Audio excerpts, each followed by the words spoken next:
Hoje começamos a segunda parte do curso de formação de monitores do Novo Milênio.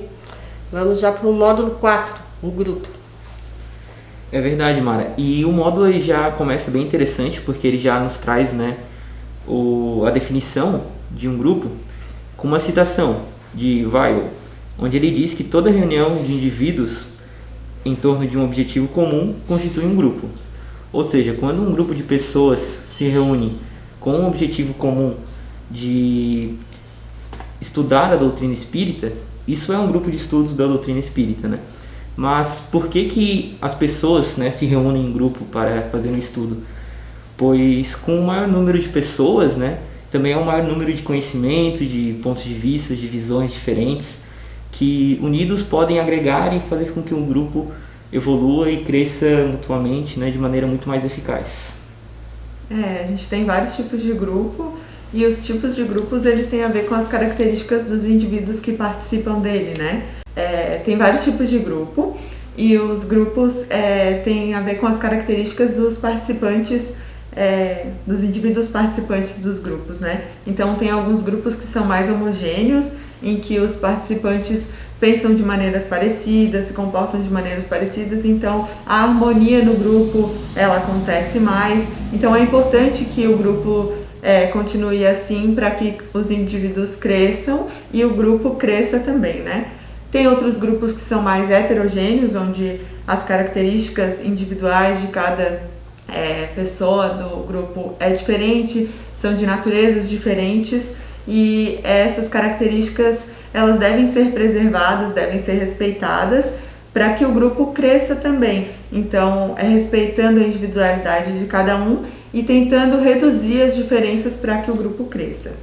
Tem alguns grupos que são mais dinâmicos, em que a participação dos integrantes é mais movimentada, o grupo é mais falante, é mais risonho, então é importante usar essas características também para utilizar nas atividades e direcionar elas, conduzindo que o grupo cresça coletivamente sempre, né?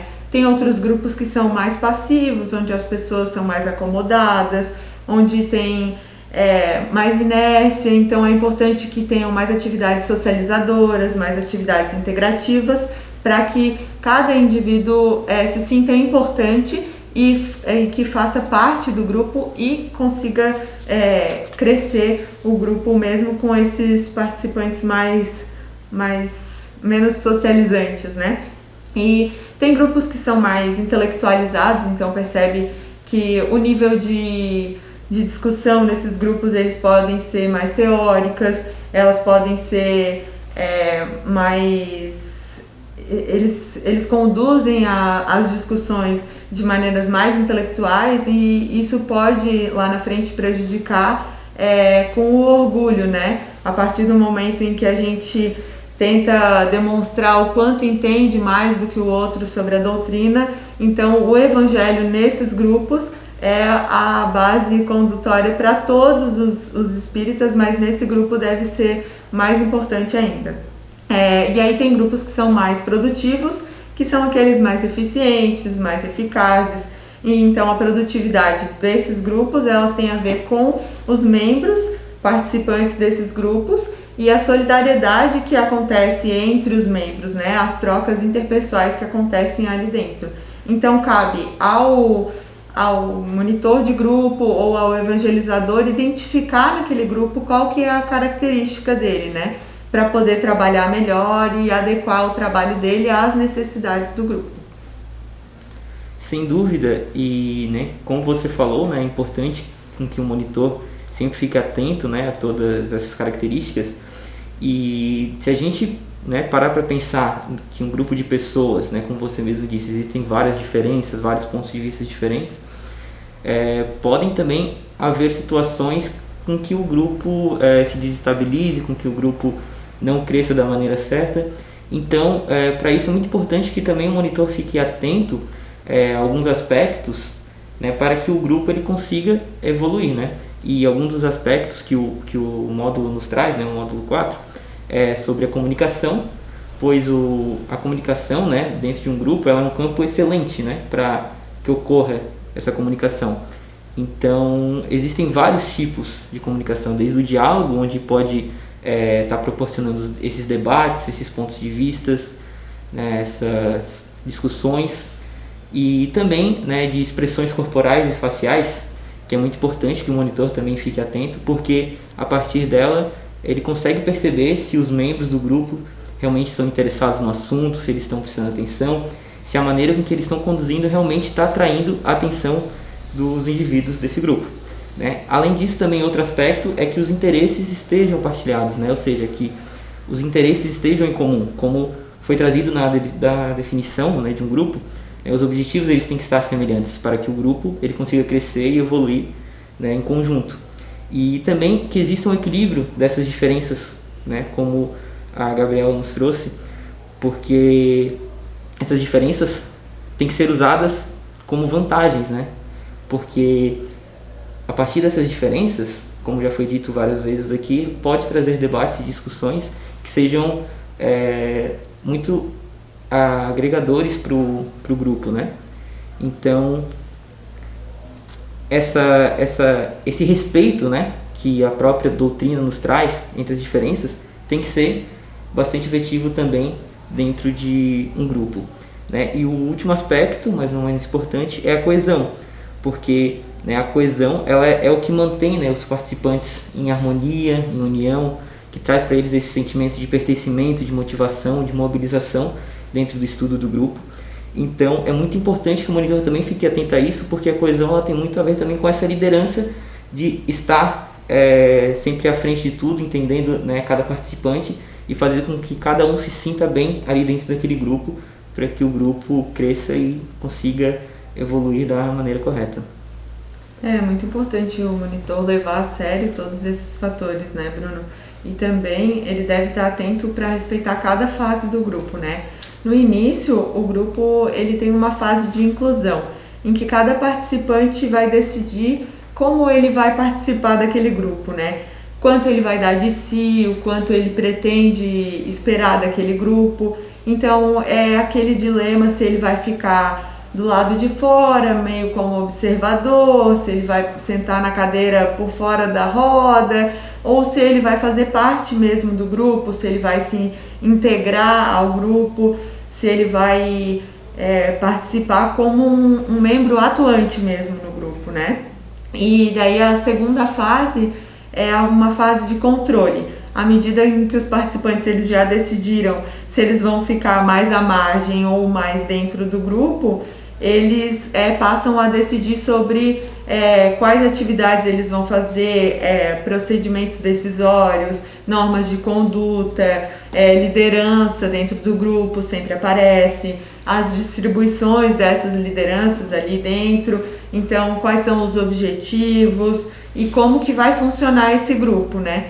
E depois dessa fase de controle em que cada membro mostra um pouco como vai se dar a participação dele, vem a fase de afeição, que é aquela fase em que se estabelece os laços, em que a gente se abraça ou literalmente, ou agora virtualmente, ou figurativamente. Então nessa fase os membros novamente decidem o quanto eles vão dar de si, o quanto eles vão dar um passo a mais e abrir mais o coração, contar um pouco mais sobre as suas vidas, usar dentro do estudo exemplos da vida deles, ou se eles vão ficar mais prestando atenção aos outros, se eles vão doar um pouco menos dessa simpatia aos participantes. Então, essa troca que acontece nesse momento de afetividade é que vai dizer como vai se dar esse grupo, né? Então, ele pode ser um grupo triste, pode ser um grupo alegre, pode ser um grupo apático, um grupo entusiasta. Então, é esse momento que vai dar essa característica final do grupo, né? Então, novamente, a postura do monitor de perceber quais são as características que o grupo tem e como conduzir melhor as atividades dentro das características dos membros é muito importante, né? É super importante mesmo, né? Ficar atento a cada uma dessas fases, porque também se elas não forem bem desenvolvidas, o que acontece é que essa convivência grupal vai ficar frágil E posteriormente vai ter evasão, ou seja, né, o pessoal, um dia vai, um dia não vai, aquela coisa assim, bem desmotivada. Depois vai ter, como vai ficar pequeno grupo, aí vai entrar gente nova, aí uns já estão muito dentro, né, assim, envolvidos, outros estão chegando, aí até se sentem assim, eu não faço parte da turma, né, que é essa fase da renovação. E por último, da continuidade, quando o negócio acontece bem, então tem pouca evasão, tem a renovação ocorre, mas ela não é assim de excluir, né? Ela é de incluir, porque a afetividade, a fazer efetividade está bem legal. E aí as pessoas continuam, né? Então aí formam os grupos que têm anos assim, e que para a casa espírita é fundamental, porque aquele grupo bem unido, ele vai trabalhar numa atividade, seja doutrinária, mediúnica, né? Da infância e juventude, ou qualquer área do centro assistencial, assim, de uma forma muito coesa. E isso vai dar solidez para o trabalho. Então, um grupo bem organizado, bem amadurecido, vai resultar em trabalhos muito, né, bem de qualidade também. Sim, muito legais essas reflexões, né? Porque é a partir dela que a gente consegue chegar a um grupo eficaz, né? Mas também vale ressaltar que para atingir essa eficácia é muito importante que haja a motivação do grupo, né? Porque a motivação, ela é o elemento que ela vai unir os objetivos, né, ou seja, a teoria, às atividades, né, às práticas do grupo. Pois se as pessoas, né, se os membros do grupo estiverem com motivação, o grupo ele vai fluir de uma maneira muito mais eficaz, né? E o monitor ele consegue estar atento a isso, né? A gente já falou aqui nesse vídeo, né, vários aspectos, várias características onde o monitor tem que ficar atento, e a partir dela ele vai conseguir identificar nos seus membros se existe ou não essa motivação, e a partir daí como buscar essa motivação, né? Então, para isso, né, um exercício ali que o módulo nos traz, que o monitor pode utilizar, é se perguntar, né, o que faz vibrar o grupo, né? O que seus membros buscam ali, né? E se é o grupo que se adequa aos seus membros ou é os seus membros que se adequam aos seus grupos, né? Tem que ficar bem atento a isso para que o grupo ele evolua e cresça, né, de maneira mais eficaz. Para alcançar um grupo eficiente e eficaz, que seria o grupo ideal, precisa de muito esforço, né? Então, porque ser eficaz é alcançar os objetivos, alcançar os resultados, né? Mas ser eficiente é alcançar eles da melhor maneira possível, evitando desperdício de tempo, de recurso, de energia. Então, um exemplo assim que não tem a ver com o espiritismo, mas para a gente entender um pouco melhor essa ideia de eficiência e eficácia, é assim, um vendedor, que ele atinge a meta dele, ele é um vendedor eficaz, ele atingiu a meta dele. Mas aí tem um outro vendedor que atingiu a meta, mas que ele gastou menos gasolina, porque ele levou menos tempo e ele conseguiu utilizar esse tempo para desempenhar outras tarefas.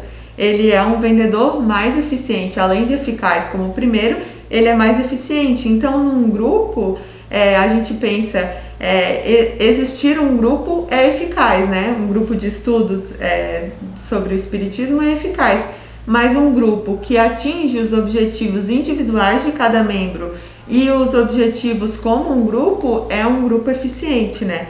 Então, ser as duas coisas é muito importante. Então, realizar as tarefas com qualidade, com foco naquilo que se pretende é o mais importante. Tem uma citação ali mais já no final desse módulo, que é do Cirqueira Filho, que resume bem essa questão para o centro espírita, né? Como tu estava falando, Gabriela, que diz assim: em todas as atividades espíritas deveremos unir eficiência e eficácia. As duas devem sempre andar juntas, pois não adianta fazer um trabalho bem feito se esse trabalho não fizer sentido para o objetivo maior a ser realizado, que no caso do centro espírita é levar a consolação, né, às almas que ali são atendidas, como aos espíritos também. Realmente, Mara, muito adequada e pertinente essa frase, né? Mas agora, né, vamos pensar, né, como essas questões serão para o papel do monitor e do facilitador nos módulos 5 e 6. Isso aí.